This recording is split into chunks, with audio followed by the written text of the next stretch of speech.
Շոտ քաղաքական ուժեր դիմել են սահմանադրական դատարան վիճարկելով ընտրությունների արդյունքները։ Սա հետընտրական բնականոն process է, թե ոչ։ Սա հետընտրական process է, որը ըստ էության Հայաստանի համար ցավոք սովորական է, այսինքն այնպես չեն անցնում ընտրությունները արդեն շատ երկար ժամանակ, որպեսզի պարտված կողմը կարողանա ընդունել իր պարտությունը, հաղթացնել իրեն պահի հաղթողի որակներով։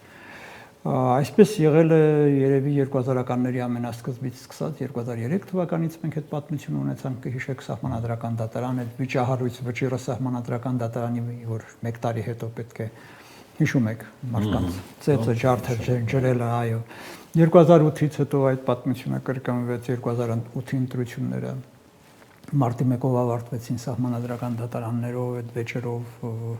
Մի խոսքով այդպես էլ մենք չկարողացանք անգամ 2018 թվականը տեղի ունեցավ, թվում էր սահման է գծվում նոր, սկսում ենք նոր կյանք, հայտարարվեց հեղափոխությունը, հայտարարվեց նոր կյանք, հայտարարվեց նոր խաղի կանոններ են հայտարարվեցին նոր կանոններ, բայց ցավոք, եթե նախորդած երկու ընտրությունները 19 թվականի եւ 21 թվականի ըստ էության 21-ը կարելի էր ասել, որ այնպես չանցավ ինչպես 19-ը, որովհետև 21-ը անցավ վախի, էմոցիաների, պարտություններ նոր եղել, շանտաժների այդ հովանու ներքո, բայց նաև տեղի չունեցան այն կարգի զարգացումներ, որոնք կարող էին շատ էական դեր խաղալ ընտրությունների լավ եւ վատ որակի հետ կապված։ Իսկ այս մի ընտրությունները, որ մենք տեսանք, ցավոք կարող ենք դրանց անվանել վիճահարույց։ Արդեն հասնում ենք սահմանադրական դատարան։ Ինչ արդյունք կլինի, ինչպես կլինի, էական չի։ Էականն այն է, որ նորից վերադառնում ենք Էական է նրանով, որ սահմանադրական դատարանի որոշումը փակում է հարցը, թե ոչ։ Դե սահմանադրական դատարանը եթե որոշում կայացնի, ես չգիտեմ, ընդունված է մեզանով, որ սահմանադրական եւ դատարանները ընդհանրապես սահմանադրականները նույնպես լինում են իշխանությունների։ Այո, ես ունեմ կասկածանք։ Բերեք հասկանանք հետեւյալ տեսանկյունից։ Այնինչ քվեատուպում է կենտրոնական ընտրական հանձնաժողովի սեղանին, չէ՞։ Ըստ էության այո, եթե արդեն հաշվարկել են թվերի տեսքով, բա ինչ է այն չէ։ Մարդիկ կասկածներ ունեն, մարդիկ չեն վստահում քաղաքական ուժերը, նախընտրական փուլը ինքը կասկածներով անցավ։ Արդյունքը ուրիշ լիներ այդ կասկածանքը չէր լինի։ Գիտեք, պետք է ընտրությունները պետք է լինեն կամ դիտարկվեն իշխանությունների կողմից, կամայական իշխանությունների, էական չի, Փաշինյանի իշխանությունները, կամայական իշխանությունների կողմից ընտրությունները պետք է դիտարկվեն որպես պարտադիր մի երևույթ, խաղի կանոն, որը հարկավոր է ընդունել, ենթարկվել այդ կանոնին եւ խաղալ ըստ այդ կանոնների։ Առանց այդ ավելորդ թշնամանքների, առանց այդ էմոցիաների, հակառակորդներին երբ սկսում ես դիտարկել որպես ոչ թե մրցակիցներ, քաղաքական մրցակիցներ, այլ որպես ոչնչացման ենթակա թշնամիներ, նրանք էլ քեզ են այդպես ընդունում։ Եվ այդ մթնոլորտում արդեն վստահությունը, որ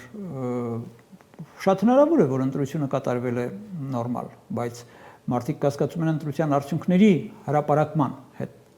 խնդիր ունեն։ Բացի դրանից ընտրակաշառքը, դա առանցին երևույթ է, որ հայկական իրականության մեջ երևույթը 2000-ականների ամենասկզբից ներդրվեց եւ խրախուսվեց եւ բոլոր ընտրությունները դիտարկվում էին որպես որոշ մարդկանց, որոշ ոչ մեծ խմբի կողմից որպես փող աշխատելու միջոց։ Այդպես էր։ Սերժ Սարգսյանի օրոք դա դարձավ համարյա օրինականացված գործողություն։ Ռոբերտ Քոչարյանի ժամանակ դա հիմնադրվեց, փորձարկվեց։ Սերժ Սարգսյանի ժամանակ դա այո, դա առօրյա էր, դա նորմալ էր։ Բոլորս ես օրինակ գիտեմ մեր թաղամասում ովքեր էին բաժանում այդ գումարները, եւ ես գիտեմ այսօր էլ այս ընտրություններին այդ մարդը իր տարածքը տվել էր Նիկոլ Փաշինյանին։ Նույն մարդը։ Ոչ մի փոփոխություն։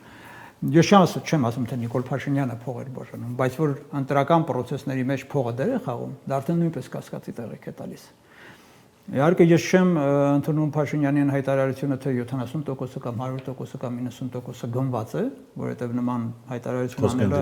այո, ձայների մասին է, բայց որ Հայաստանում ընտրակաշառքը արդեն որպես երևույթ ընտրություններին ուղեկցող երևույթ գոյություն ունի, վիրավորական երևույթ, ցավալի երևույթ, բայց դա գոյություն ունի։ Այսպեսի մեծ ռիսկի պայմաններում։ Այո, եւ դուք գիտեք կան քաղաքական դեմքեր Հայաստանում, ես իմ անուններ չտամ, որոնք եթե փող չտան, իրենց ոչ ոք ձայն չի տա։ Նրանք էլ գիտեն, որ այդ ձևով իրենք ձայն են միշտ, հիմա զարմացած են ասում, բայց չհասկացանք, մենք քանի ընտրություն հաղթել ենք այդ տարբերակով։ Մեզ ոչ ոք չի ասել, որ դա չի կարելի։ Հիմա եկել եք եւ ասում եք չի կարելի։ Հիմա ավելի շատ փող, բայց պարտությունը։ Լավ, հետընտրական այս կացությունը ճգնաժամային է։ Դեռ ոչ, բայց կարող է Հայաստանի ներկա իրավիճակում այս միջավայրը հայ-ադրբեջանական, հայ-թուրքական հարաբերությունները այս ամեն ինչի ֆոնին իհարկե Հայաստանին պետք է կայունություն եւ Հայաստանին պետք էր կայունություն, դրա ճարտարապետը կայունության ճարտարապետը պետք է լինեին իշխանությունները։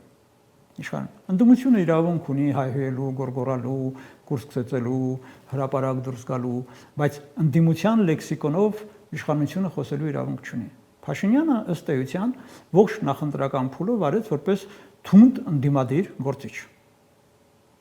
Նա պայքարում էր ամեն ինչի դեմ։ Եվ վերածվեց այս ընտրությունը այդ լեզվակռվի, փողոցային մակարդակի կռվի, եւ հիմա դրա արդյունքում մեր երկիրը հայտնվել է այո բավականին առանց էլ խոցելի վիճակում էինք, հիմա էլ ավելի խոցելի ենք, որովհետեւ հիմա արդեն այո ընտրության